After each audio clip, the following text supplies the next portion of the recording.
Doctor Narendra Dabholkar यांच्या हत्या प्रकरणी अखेर पुणे सत्र न्यायालयातल्या विशेष सीबीआय कोर्टाने आपला निकाल दिलेला आहे। 5 पैकी 3 आरोपींची पुराव्याअभावी निर्दोष मुक्तता करण्यात आली आहे। तर ज्यांनी दाभोळकरांवर गोळ्या झाडल्या होत्या त्या शरद कळसकर आणि सचिन अंदुरे या दोघांना दोषी ठरवत जन्मठेपेची शिक्षा सुनावली। आपल्यासोबत बचाव पक्षाचे वकील प्रकाश सरशिंगेकर आहेत। सर, कशा रीतीने बघताय या निकालाकडे तुम्ही?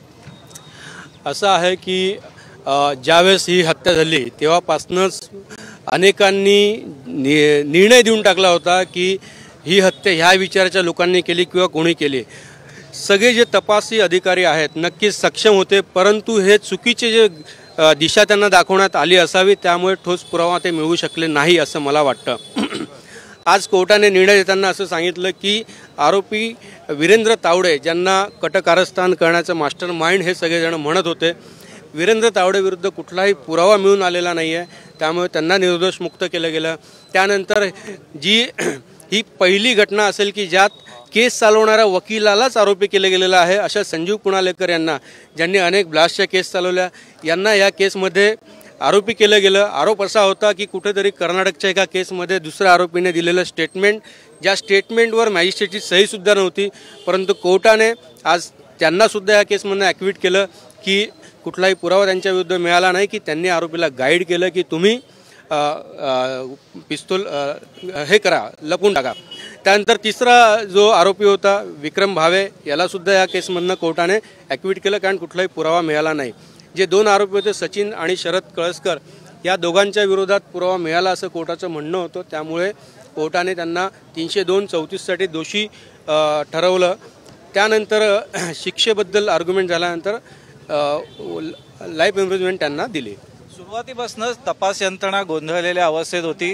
3 वेगवेगळ्या, आधी पुणे पोलीस, मग ATS, त्याच्यानंतर हायकोर्टाच्या हस्तक्षेपानंतर तपास CBIकडे गेला, परंतु कुठल्याही तपास यंत्रणेला राज्यात कधी यश आलेलं नव्हतं। जसं तुम्ही सांगितलं, कर्नाटकच्या एका प्रकरणात जेव्हा कर्नाटक ATSने इथं अटक केली आणि त्यांच्या साक्षी पुराव्यांवरती यांना मग नंतर कळलं की दाभोळकर प्रकरणात हेच आरोपी आहेत, त्यामुळे तपास यंत्रणेच्या हाती आजवर तसं काहीच लागलेलं नाही।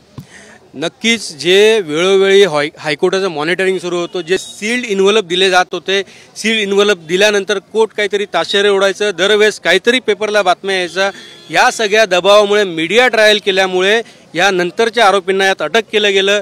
जे वकील स्वतः आरोपीला डिपेंड करतायत त्या वकिलाला आरोपी केलं गेलं। एकूणच खच्चीकरण वकील कम्युनिटीचं करण्याचा प्रयत्न कदाचित या केसमध्ये झाला असं माझं वैयक्तिक मत आहे, परंतु ज्या दर्जाचे पुरावे पाहिजे, पुण्याचे त्यावेळेसचे जे मोठे पोलीस अधिकारी आहे ते दाभोळकरांच्या आत्म्याला एका पोलिसाच्या शर्यत बोलवतात आणि मारेकरी कोण हे सांगता, यापेक्षा मोठी वाईट बाब काय असू शकते हे आपण विचार करू शकतो। हस्तक्षेपामुळे खटल्याला विलंब झालाय का? कारण की बरेच वर्ष आज जे आरोपी निर्दोष सुटलेत त्यांना अनेक वर्ष कारागृहात राहावं लागलं, आज ते निर्दोष सुटलेत। खटला जरी 2018ला सुरू झाला, पण अटक त्याच्या काही वर्ष आधी झाली।